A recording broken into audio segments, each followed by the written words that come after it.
इथून पुढे आहे ना आम्ही आत्महत्या करणार आहे, आमचा जो हक्क आहे तो आम्ही मागून घेणार आहे। आता आत्महत्या नाही तर हक्कासाठी लढाई, बळीराजाचा निर्धार। संपाचं हत्यार उगारण्यासाठी नगरच्या पुणतांबे गावात एकवटले 1,500 शेतकरी।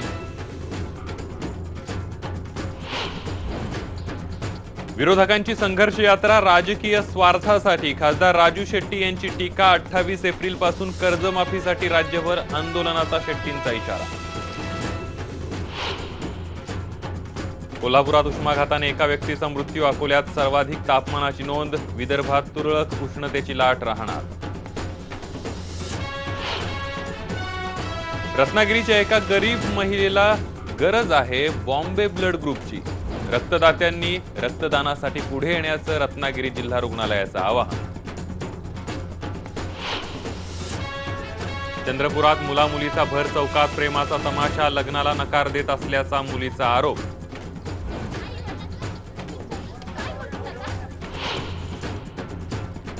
आणि गडचिरोलीच्या एलचिलमध्ये पोलिसांनी एका दिवसात उभारून सुरू केलं पोलीस ठाणं। 1000 जवानांनी अशक्य ते केलं शक्य।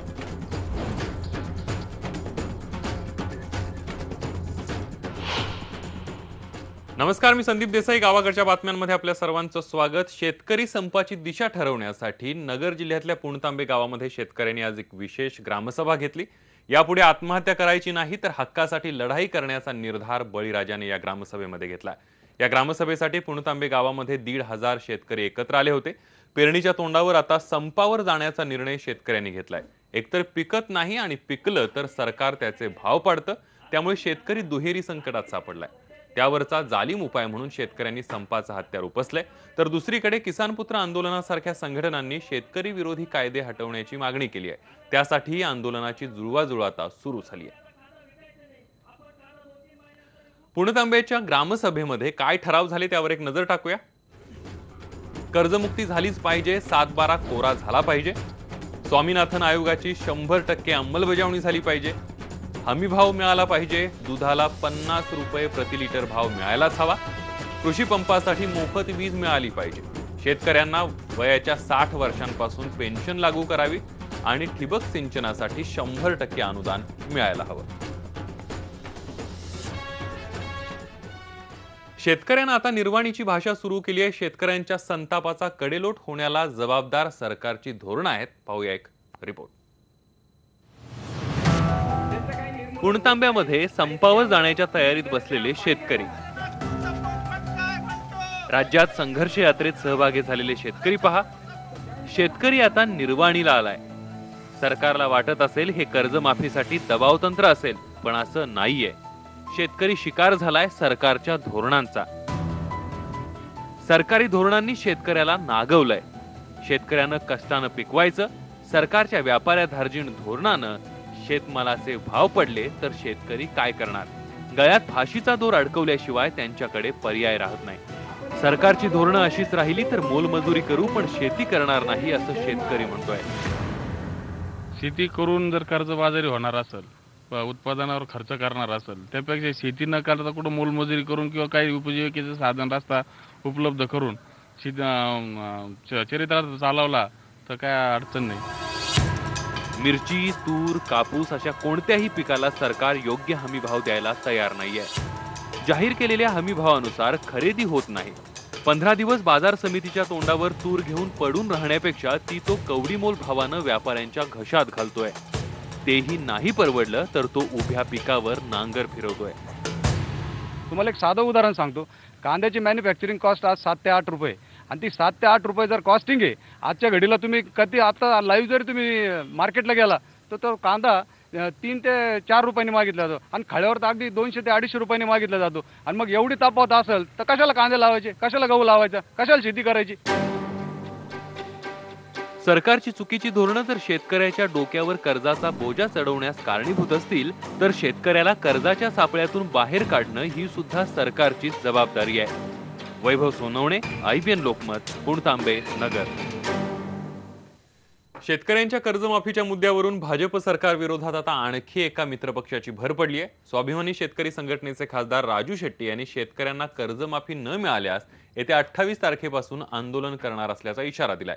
तसंच विरोधकांची संघर्ष यात्रा ही राजकीय स्वार्थासाठी असल्याची टीका सुद्धा शेट्टी यांनी केली आहे. शेतीमालाचे भाव पडलेले आहेत, यामुळे शेतकऱ्यांचं जे नुकसान झालेलं आहे त्याच्या डोक्यावर जे प्रचंड कर्ज चढलेलं आहे त्या कर्जातून शेतकऱ्याची मुक्तता करणं ही सरकारची जबाबदारी आहे. मग ते केंद्र सरकार असो की राज्य सरकार असो किंवा दोन्ही सरकारांनी मिळून शेतकऱ्याला सातबारा कोरा करून दिला पाहिजे, ही आमची भूमिका आहे. त्यांच्या राजकीय स्वार्थासाठी काय होणार, ते शेतकऱ्यांच्या बाजूला येत असतील तर चांगली गोष्ट, त्यांना कुशाल राजकारण करून दे, परंतु आजपर्यंत त्यांनी शेतकऱ्यांना वापरून घेतलं, आता शेतकरी त्यांना वापरून घेतलं. शेतकऱ्यांचा फुटबॉल करू नका, स्वामीनाथन आयोगाच्या शिफारशी लागू करा, उत्पादन खर्चावर आधारित शेतमालाला भाव द्या, कर्जमाफी ही सलाईनसारखी आहे असं सांगत शेतकरी खरंच संपावर गेला तर काय होईल असा सवाल उपस्थित केला अभिनेता मकरंद अनासपुरे यांनी. नाम फाउंडेशन मार्फत आत्महत्याग्रस्त शेतकऱ्यांपाठोपाठ शहीद जवानांच्या कुटुंबियांना आर्थिक मदत देण्यात येणार असल्याचं त्यांनी सांगितलं. पुण्यात येत्या सोमवारी 10 एप्रिलला नाना पाटेकर यांच्या उपस्थितीमध्ये 20 शहीद जवानांच्या कुटुंबियांना प्रत्येकी 2.5 लाख अशी 50 लाखांची मदत करण्यात येणार असल्याचं सुद्धा अनासपुरे यांनी सांगितलं. शेतकऱ्याची अवस्था आईसारखी झाली आहे, म्हणजे सगळ्यांना खाऊ घालायचं आणि काही उरलं नाही उरलं तर ते त्यांनी खायचं, अशा पद्धतीने कसं चालेल. आणि एक काळ असा येईल की आपल्या सगळ्यांकडे खूप पैसे असतील पण खायला अन्न मात्र नसेल, त्यावेळी आपण काय करणार आहोत. म्हणून त्याचा आताच गांभीर्याने विचार होणं गरजेचं आहे आणि मुळात शेतकऱ्यांचा फुटबॉल करणं बंद केलं पाहिजे. येत्या 10 एप्रिल रोजी पुण्यातल्या सारसबागेजवळच्या गणेश कला क्रीडा या हॉलमध्ये शहीद जवानांच्या कुटुंबियांना मदत निधीचा कार्यक्रम नाम फाउंडेशनच्या वतीनं आपण घेत आहोत. या कार्यक्रमासाठी जास्तीत जास्त तरुणांनी, जास्तीत जास्त नागरिकांनी हजर राहावं असं आवाहन नाम फाउंडेशनच्या वतीनं मी इथे करतो आहे. राज्यात बैलगाडा शर्यतींना मान्यता देण्याचे राज्य सरकारनं ठरवलंय. त्याकरता संबंधित कायद्यामध्ये सुधारणा करणं तसंच नवीन नियम करणं आवश्यक आहे. त्यासाठी पशुसंवर्धन मंत्री महादेव जानकर यांच्या अध्यक्षतेखाली समिती स्थापन करण्यात आली आहे. 30 मार्चला मंत्रिमंडळाच्या बैठकीत बैलगाडा शर्यतींना मान्यता देण्याचा प्रस्ताव आला होता. त्यावेळी या विषयावर सविस्तर आणि सर्वंकष अभ्यास करून निर्णय घ्यावा असं ठरलं. यासाठी मंत्रिमंडळाची एक उपसमिती स्थापन करण्याचा निर्णय सुद्धा घेण्यात आला.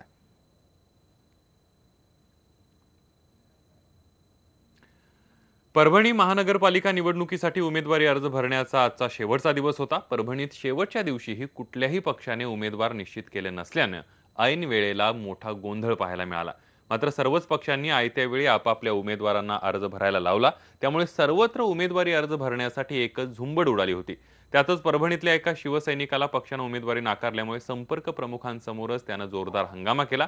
पक्षानं पैसे घेऊन तिकीट वाटल्याचा आरोप करत या शिवसैनिकानं चक्क आत्महत्येचा इशारा सुद्धा दिला. शेवटी जिल्हाप्रमुख गंगाप्रसाद आणेराव यांनी त्याला कसं बस शांत केलं.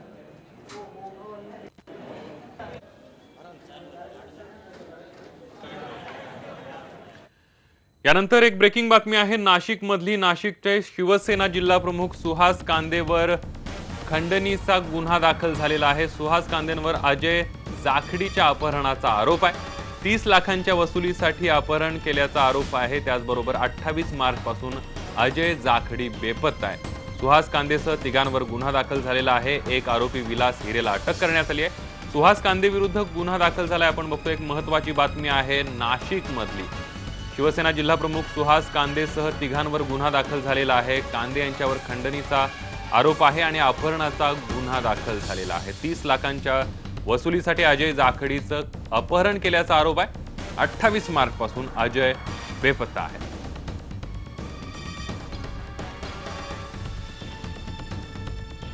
कोण आहेत सुहास कांदे त्यावर एक नजर टाकूया. सध्या शिवसेना जिल्हाप्रमुख आहे. जिल्हा सहकारी बँकेचे विद्यमान उपाध्यक्ष. अनेक गंभीर स्वरूपाचे गुन्हे त्यांच्या नावावर दाखल आहेत. नाशिक वाहन जळीत कांडातील आरोपी आहेत. सबळ पुराव्याअभावी निर्दोष मुक्तता झाली. आपण बघतोय नाशिकमधनं एक ब्रेकिंग बातमी येते. नाशिकचे शिवसेना जिल्हाप्रमुख सुहास कांदेंवर खंडणीचा गुन्हा दाखल झालेला आहे. सुहास कांदेंवर अजय जाखडीच्या अपहरणाचा आरोप आहे. 30 लाखांच्या वसुलीसाठी अपहरण आणि खंडणीचा आरोप जो आहे तो करण्यात आलेला आहे. गुन्हा दाखल झालेला आहे. 28 मार्च पासून अजय जाखडी हे बेपत्ता आहेत. त्याचबरोबर सुहास कांदेसह तिघांवर गुन्हा दाखल करण्यात आला आहे। त्याचबरोबर एक आरोपी आहे विलास हिरे, याला अटक करण्यात आलेली आहे। एक महत्त्वाची बातमी आपण बघतोय, शिवसेना नाशिक शिवसेना जिल्हा प्रमुख सुहास कांदेवर खंडणीचा गुन्हा दाखल करण्यात आलेला आहे।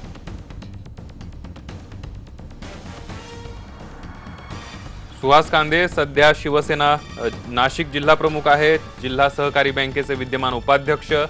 त्याचबरोबर अनेक गंभीर स्वरूपाचे गुन्हे त्यांच्या नावावर दाखल आहेत। त्याचबरोबर नाशिक वाहन जळीत कांडामधले ते आरोपी आहेत। सबळ पुराव्यांअभावी त्यांची निर्दोष मुक्तता करण्यात आलेली आहे। आणि याविषयी अधिक माहिती घेऊया, आपल्यासोबत आपला प्रतिनिधी प्रशांत बाग आहे। प्रशांत, आपण बघतोय सुहास कांदेंविरोधात अपहरणाचा गुन्हा दाखल झालेला आहे, काय अधिक माहिती आहे, काय सगळं प्रकरण आहे? अजय जाखरी म्हणून व्यावसायिक आहे। अजय जाखरी आणखी सुहास कांदे यांचा परिचय सुद्धा होता, त्याची बायको यांनी हा गुन्हा दाखल केलेला आहे। 28 तारखेपासून अजय जाखरी जे आहे ते गायब झालेले आहेत। आणखी सुहास कांदेंचे अनेक वेळा वसुलीसाठी 30 लाख रुपयाच्या वसुलीसाठी फोन येत होते। अशा प्रकारचा टप्पा ठेवण्यात आला आहे। अपहरण आणि खंडणी या दोघेही गुन्ह्याची नोंद झाली आहे। गंगापूर पोलीस स्टेशनला नोंद झाली आहे। 3 जणांच्या विरुद्ध ही नोंद झालेली आहे आणि त्यातल्या एका आरोपीला ताब्यात पोलिसांनी घेतलेले विलास हिरे म्हणून, पण सुहास कांदे अजूनही नॉट रिचेबल आहे। आणि या पूर्ण प्रकरणात 30 लाख रुपयाचा हा व्यवहार आहे। आणखी 30 लाख रुपये रक्कम, आणखी 75,000 व्याज, अशा प्रकारची पैसे दिले नाही। आणखी हे मुळात जे कसं आहे की व्याजाने देण्याचा धंदा आणि तो वेळेत मिळाला नाही तर ती बळजबरी करून इन्फ्लुएन्स वापरून वसूल करायचं, अशा प्रकारचा ठपका या पूर्ण चार्जशीट मध्ये ठेवण्यात आलेला आहे। आणखी या दाखल गुन्ह्याच्या अंतर्गत सुहास कांदेंना अटक किंवा सुहास कांदेंच्या विरुद्ध गुन्हा दाखल होणं हीच एक खळबळ मारणारी गोष्ट असते। पण मुळात सुहास कांदे शिवसेना जिल्हा प्रमुख सुद्धा आहे, जिल्हा बँकेचे विद्यमान उपाध्यक्ष सुद्धा आहे। आणि गुन्हेगारी पार्श्वभूमीचा जरी त्यांचा इतिहास असला, मनसेमध्ये ते होते, मनसेचा गुन्हेगारी पार्श्वभूमीचा इतिहास असून त्यांना मनसेचा तत्काळ काढण्यात आलं होतं। त्यानंतर त्यांनी केलेला शिवसेनेचा प्रवेश, आमदारकीची येवला विधानसभा मतदारसंघाची लढवलेली निवडणूक आणि या सगळ्या प्रकारांना कायम चर्चेत असलेले सुहास कांदे यांच्यावर दाखल झालेला गुन्हा म्हणजे मोठी खळबळ मानली जाते। या प्रकरणात नेमकं काय काय अजून होतं ते नक्कीच बघावं लागेल। संदीप, अगदी धन्यवाद प्रशांत, तू दिलेल्या या संपूर्ण माहितीबद्दल। वळूया पुढच्या बातमीकडे। रायगड जिल्ह्यातली बातमी आहे। रायगड जिल्ह्याचं मुख्यालय असलेल्या अलिबाग पासून अवघ्या 5 किलोमीटर अंतरावर असलेल्या गावामध्ये मोठ्या प्रमाणावर पाणी टंचाई निर्माण झालेली आहे। तिथल्या लोकांनी आंदोलन सुद्धा केलेलं आहे। त्याचबरोबर राज्यभरामध्ये बघितलं तर पाणी टंचाई आपल्याला पाहायला मिळते। ग्रामपंचायत खंडाळा गावामध्ये हा मोर्चा काढण्यात आलेला आहे। जर पाणी देत नसाल तर इथून पुढे घरपट्टी भरणार नाही आणि त्याचबरोबर पाणीपट्टी सुद्धा भरणार नाही, असा इशारा या आंदोलक महिलांनी दिला।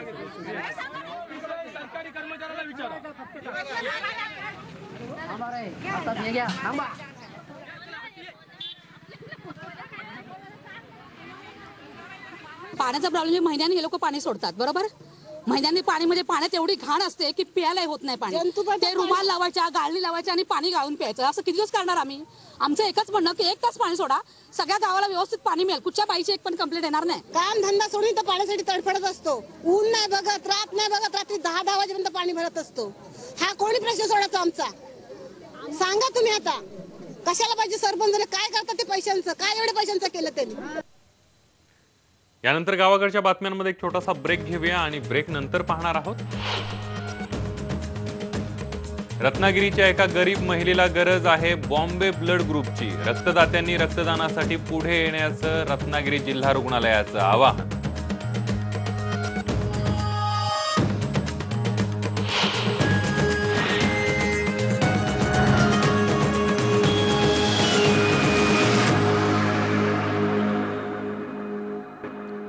यानंतर बातमी आहे इगतपुरीमधली। इगतपुरी पंचायत समितीमध्ये श्रमजीवी संघटनेनं शाळा भरो आंदोलन केलं। श्रमजीवी संघटनेच्या कार्यकर्त्यांनी विद्यार्थ्यांसह पंचायत समितीमध्ये शाळा भरवली आहे। इगतपुरीतल्या लंगडेवाडी झेडपीची शाळा कर थकवल्यानं सील करण्यात आली होती, त्यामुळे संतापलेल्या पालकांनी विद्यार्थ्यांसह पंचायत समिती गाठली। पंचायत समितीच्या ऑफिसमध्ये शाळा भरवली। या अनोख्या आंदोलनामुळे पंचायत समिती कार्यालयात एकच धावपळ उडाली होती।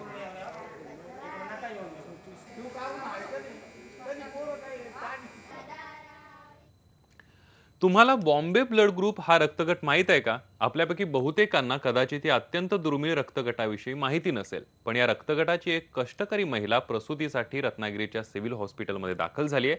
या महिलेला रक्ताची नितांत आवश्यकता असून तिचा जीव वाचवण्यासाठी बॉम्बे ब्लड ग्रुपच्या रक्तदात्यांनी पुढे यावं असं आवाहन जिल्हा रुग्णालयाकडून करण्यात आलंय.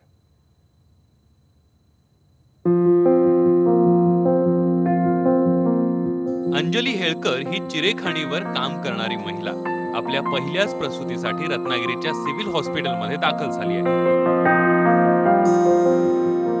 अंजलीच्या रक्तातलं हिमोग्लोबिन कमी आढळल्यामुळे तिला कुठलं रक्त द्यावं लागेल याच्या चाचण्या जेव्हा करण्यात आल्या तेव्हा इथल्या रक्त तपासणी तज्ज्ञांच्या लक्षात आलं की अंजलीचं रक्त बॉम्बे ब्लड ग्रुपचं आहे.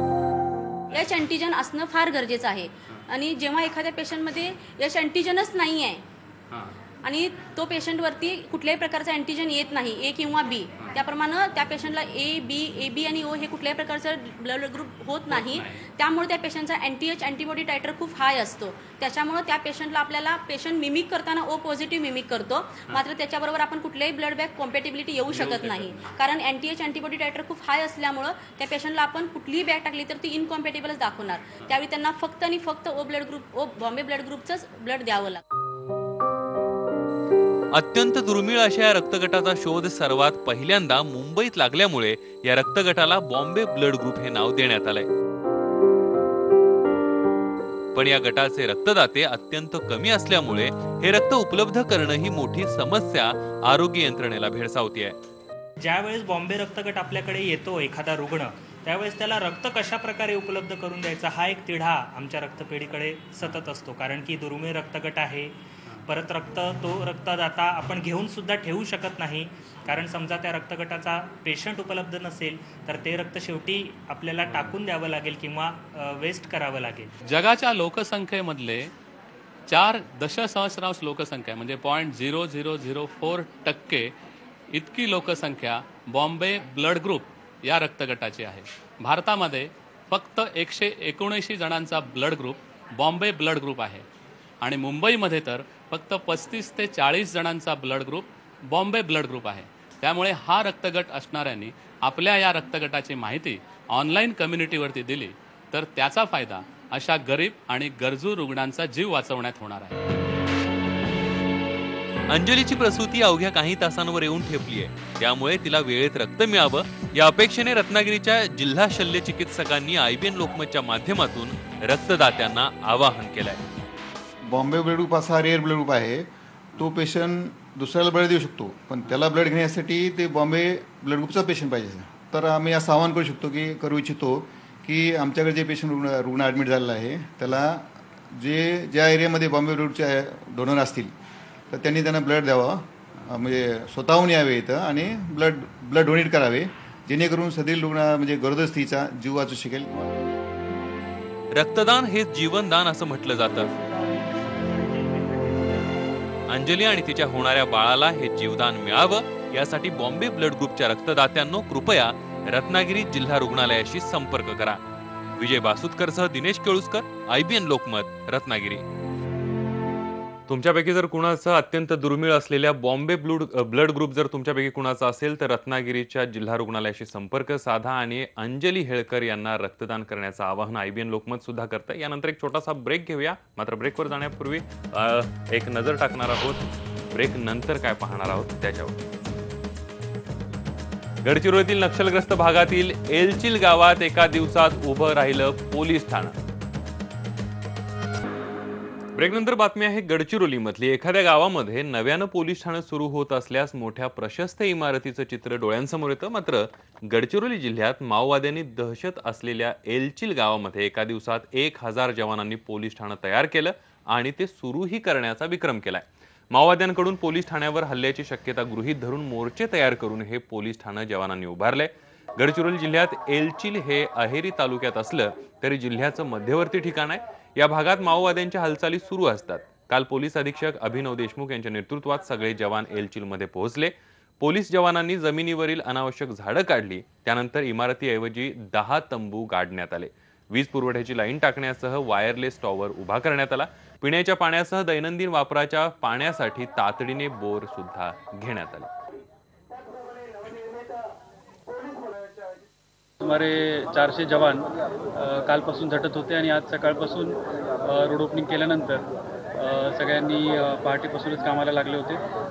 सशस्त्र दूरक्षेत्रामध्ये जे आवश्यक असणाऱ्या जे काही गोष्टी असतात, शस्त्र असतील, वायरलेस सेटअप असेल, मोर्चे असतील, त्याचबरोबर राउट्या असतील, बॅरॅक्स असतील, ह्या टेम्पररी स्ट्रक्चर्स उभारणे, बोरची उभारणी करणे, ही सगळी कामं जी आहेत ती करण्यात आलेली आहेत.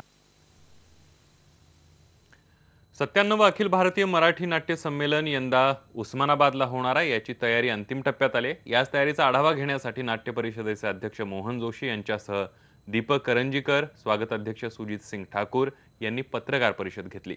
यावेळी 21 ते 23 एप्रिल रोजी होणाऱ्या कार्यक्रमांबद्दल दीपक करंजीकर यांनी सविस्तर सांगितलं. यासह 97व्या मराठी नाट्य संमेलनाच्या लोगोचं अनावरण सुद्धा करण्यात आलं. या काही घडामोडींसह गावाकडच्या बातम्यांमध्ये इथेच थांबूया. ताज्या बातम्यांसाठी पहा फक्त IBN लोकमत.